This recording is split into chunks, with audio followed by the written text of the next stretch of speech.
bonjour. Je quitte un peu les avenues pleines de voitures qui font énormément de bruit. Bon, toujours mon problème à Paris, le problème de tous ceux qui aiment marcher et circuler autrement. Bref, c'est pas le sujet du jour. Le sujet c'est, d'une part, est-ce que on a l'intention ici de continuer à dénoncer certains mensonges et certaines impostures, comme je l'ai fait ces derniers jours avec Kamel Daoud. Oui. C'est en transport. Absolument, j'en ai l'intention. C'est nécessaire et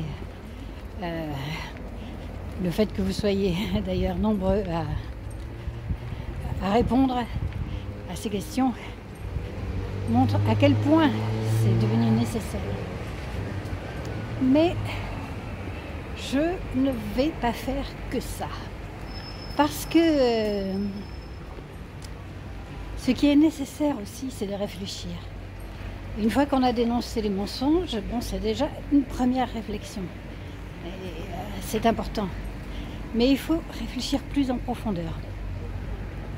Et donc je vais proposer aussi, je l'ai fait déjà sur cette chaîne YouTube, il y a quelques textes qu'on peut lire, que je lis et qu'on peut lire par les oreilles, c'est-à-dire écouter, même suivre sur le texte que je donne en même temps. Et je vais continuer à le faire, même si ce sont des textes parfois qui seront parfois difficiles, parce que je crois que le difficile est capital en ce monde. Et dans tous les mondes d'ailleurs. Pourquoi ? Parce que ce qui est difficile nous oblige à nous concentrer. Et concentrer, ça veut dire se centrer avec, puisqu'on entend le préfixe cum en latin qui signifie avec. Se centrer avec le sujet dont il est question. Se centrer avec soi-même aussi. Parce que dans ce monde, on est tellement abreuvé de toutes sortes d'informations, toutes sortes de distractions aussi. On a de plus en plus de mal à se concentrer. Donc, par exemple, je vois que certains d'entre vous remarquent qu'il est moins facile de m'écouter quand je parle en courant ou en marchant, et surtout en courant. Et oui, c'est vrai. Et pour moi, il est moins facile aussi de courir tout en parlant et moins facile de parler tout en courant. Mais voilà, comme ce que je dis n'est quand même pas très difficile à comprendre, comme le sont certains textes, je pense que c'est une bonne chose d'ajouter une nécessité de concentration supplémentaire, à la fois pour moi et pour vous. En tout cas, c'est comme ça que je le vois. Alors, si nos ancêtres très lointains n'avaient pas su se concentrer, nous ne serions pas devenus ce que nous sommes aujourd'hui. Nous n'aurions pas toutes ces inventions qui ont fait le progrès, qui ont amélioré notre façon de vivre, notre façon de voir. Enfin, notre façon de voir, je n'en suis pas sûre, mais en tout cas, voilà ce que nous sommes aujourd'hui, avec tous les avantages et tous les désavantages que ça comporte, certes. Mais bon, c'est ainsi, donc c'est grâce au fait que certains humains aient pu se concentrer, par exemple, que là je peux vous parler, enregistrer ça sur mon téléphone de façon très simple, alors que moi-même je suis évidemment incapable de construire un téléphone comme ça et les moyens de communication qui me permettent de vous parler à distance. Si nos très lointains ancêtres, donc je disais, n'avaient pas su se concentrer, n'avaient pas su par exemple contempler les nuits étoilées, contempler le ciel, la position des étoiles, la position des astres et des planètes, pour en tirer des enseignements et qui leur a permis de voyager, notamment de voyager sur les mers où il n'y a pas d'autres repères. Et voilà, on serait tous restés chacun dans notre petit coin D'autres ont voyagé par les terres, mais c'est pareil, ça leur a demandé beaucoup de concentration, d'observation pour pouvoir progresser, de même que pour construire des outils. Enfin, contempler le monde et réfléchir, se concentrer, réfléchir à la façon dont ce monde est fait, dont nous faisons partie de ce monde, créer des œuvres d'art, aller au fond des grottes pour marquer des signes, soit des signes géométriques, des signes abstraits qui montrent que nous avons une capacité justement d'abstraction et de réfléchir aux formes qui nous environnent. De là vient la géométrie, de là viennent les mathématiques. Moi, quand je lis aujourd'hui un article de mathématiques ou un livre sérieux de physique, j'y comprends pas grand-chose. C'est très difficile pour moi parce que j'ai pas la formation nécessaire. Mais je le fais quand même parce que même si je sais que des choses m'échappent, il y a certaines choses que j'arrive à comprendre quand même, et je crois qu'on en est tous là. Et parce que je ne comprends pas, du moins ça me fait comprendre que justement certaines choses sont très difficiles, que tout n'est pas aussi compréhensible qu'il semble dans mon univers quotidien où je pratique ce que je connais. Et ça, c'est très important de savoir que il y a des choses qui nous dépassent et que certaines personnes sont plus spécialisées dans certaines choses et d'autres dans d'autres, et que ce que nous connaissons, nous, c'est notre connaissance personnelle, elle est importante et d'autres personnes ne l'ont pas, mais ce n'est pas tout.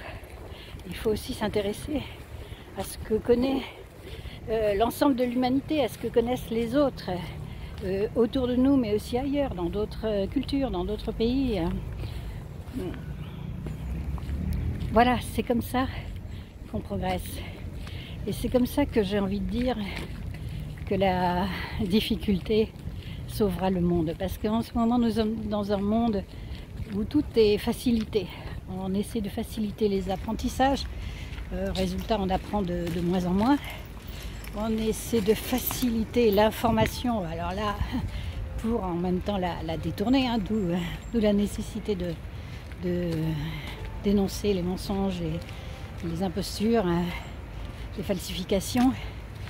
Et c'est facile de mentir, c'est facile. Bon, voilà, je dis n'importe quoi, ce qui m'arrange.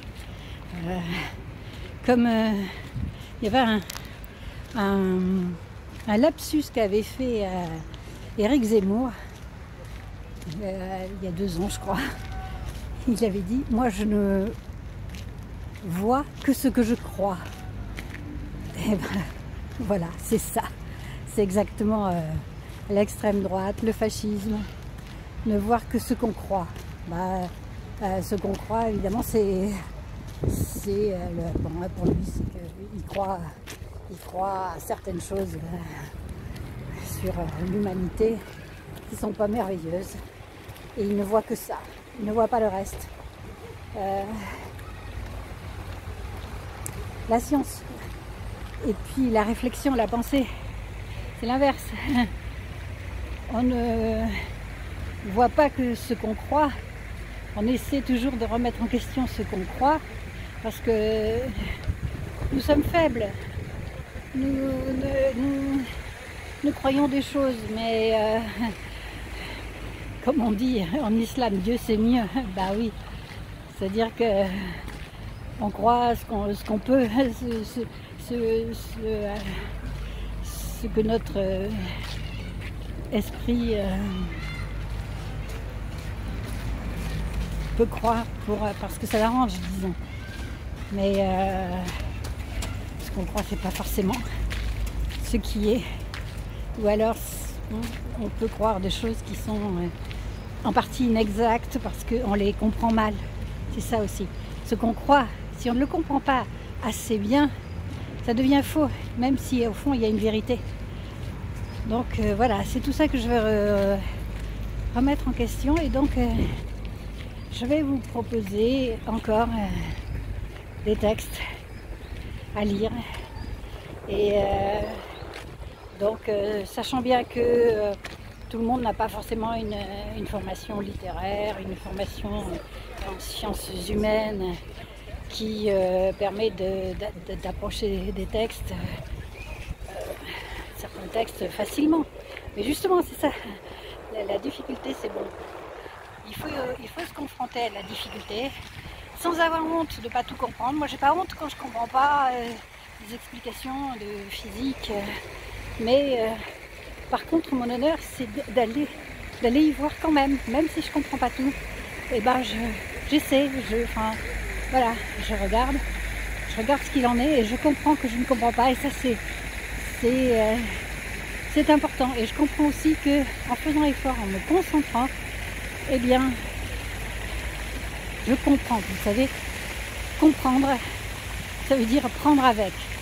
Alors voilà, concentrer, c'est se centrer avec, et grâce à la concentration, on prend avec soi des vérités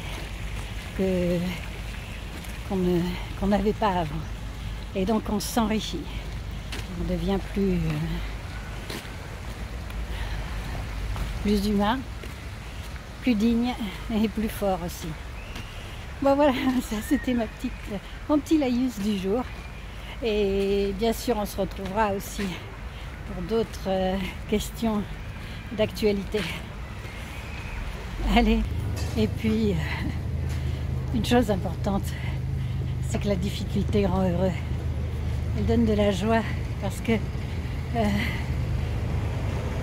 quand on l'affronte et quand on arrive à quelque chose au bout, et ben on s'est dépassé soi-même.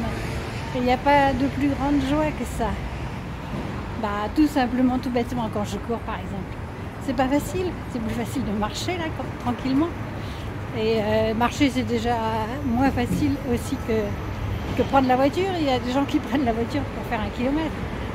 Donc, mais quand je cours, et ben j'ai l'hormone du plaisir qui monte, c'est la dopamine, mais c'est pas juste une question d'hormones, c'est c'est ça la joie de se dépasser et d'atteindre quelque chose de plus grand que soi, ou